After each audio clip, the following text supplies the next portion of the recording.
काजल एवढी सुंदर होती. तिचा नवरा जेवण करून यायचा आणि तिच्यासोबत रंगारंग कार्यक्रम करायचा आणि 2च मिनिटात बाजूला व्हायचा. मग त्याच्यामध्ये तिला संतुष्ट वाटत नव्हतं. मग तिचं दररोजच चालत होतं. त्याच्यामुळे ती वैतागून त्याला म्हणली की तुझ्याकडून काय होत नसन तर तुझ्या मित्राला पाठव. चला तर पाहू संपूर्ण व्हिडिओ. संपूर्ण व्हिडिओ पहा. आवडल्यास लाईक करा, सबस्क्राईब करा. असेच व्हिडिओ पाहण्यासाठी चॅनलला सबस्क्राईब करा. एक काजल नावाची तरुणी होती. ही आधी लग्नाआधीची गोष्ट. अतिशय सुंदर होती की बघता क्षणी कुणीही प्रेमात पडेल एवढी सुंदर होती. आणि तिचा जो होणारा नवरा होता तो एका बँकेत कामाला होता. त्याचे AC रूममध्ये काम होतं. त्याच्यामुळे तो गोरा आणि दिसायला देखील तो सुंदर होता. त्याने याच्या आधी खूप मुली रिजेक्ट केल्या होत्या. पण जेव्हा तो काजलला बघतो आणि बघता क्षणी प्रेमात पडतो. आणि काजल ही तिच्या नवऱ्याच्या जो नवरा होता तिच्या बहिणीची मैत्रीण होती. मग म्हणजे त्याच्या नवऱ्याचं नाव होतं समीर. समीरची काही हिला बोलायची हिंमत होत नव्हती. मग समीरने त्याच्या बहिणीकडून हिला संग सेटिंग लावली आणि मग हिला देखील तो थोडाफार आवडत होता.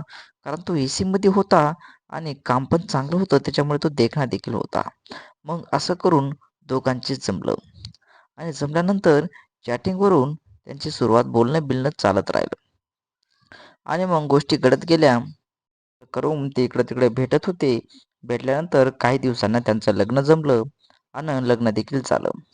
सुरुवातीला सगळं व्यवस्थित होतं कारण तो पण फिट होता. मग काही दिवसाने तो AC मध्ये काम त्याचं एवढं होतं की हालचाल नव्हती. कारण बँकेमध्ये जास्त हालचाल नसल्या कारणानं त्याचं वजन वाढत गेलं आणि पोट देखील वाढत गेलं. पोटाला आणि त्याच्या वजनाला देखील त्याची काजल खूपच वैतागली होती. कारण एवढी सुंदर असणारी बायको आणि मग हा असा एवढा ते काय बरोबर वाटत नव्हतं. आणि मग एके दिवशी असंच झालं. संध्याकाळचा टाईम झाला आणि मग समीर जेवण करून संध्याकाळचे 11 वाजले होते. जेवण झाल्यानंतर त्यांची रंगारंग कार्यक्रम करायची तयारी चालू झाली. पण काजल आधीच वैतागली होती कारण हा जास्त वेळ चालत नव्हता. मग 2 मिनिटं करून बाजूला व्हायचा. त्याच्यामुळे काजलचा दिमाग खराब व्हायचा. आणि मग तसंच झालं. एके दिवशी जेवण करून संध्याकाळी चालू झाला कार्यक्रम.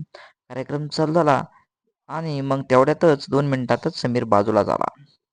आणि मग काजलचा दिमाग फिरला आणि काजल म्हणली, "तुझ्याकडून जर काही होत नसेल तर तुझ्या मित्राला पाठव." आणि मग नवऱ्याचं म्हणणं होतं की काही नाही आपला संसार टिकला पाहिजे. मग एके दिवशी त्याचा जो मित्र होता तो त्याच्याच सोबत कामाला होता. आणि तो डायरेक्ट त्या समीरच्या मित्राला म्हणला, "तुझं त्याच्या काजलसोबत काय आहे का?" तो म्हणला, "काही नाही." पण त्याला देखील थोडा भास झालता की यांचं काहीतरी आहे. आणि मग समीरने संध्याकाळी त्याच्या मित्राला जेवायला घरी बोलावले. आणि मग जेवायला घरी बोलवल्यानंतर समीरने त्याच्या मित्राला म्हणले की आपण आता दोघं बारी-बारीने करू. आणि मग काजलला देखील त्या दोघांमध्ये आनंद घेत होते. आणि मग समीर म्हणला की तुमच्या दोघाला मी मारू शकत होतो. पण मला संसार टिकवायचा आहे. माझे लेकरं-बाळं मला टिकवायचे आहेत.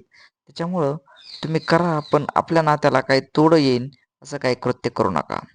मित्रांनो, सांगण्याचा उद्देश एवढाच की शरीर फिट ठेवा, व्यवस्थित ठेवा. आवडल्यास लाईक करा. धन्यवाद.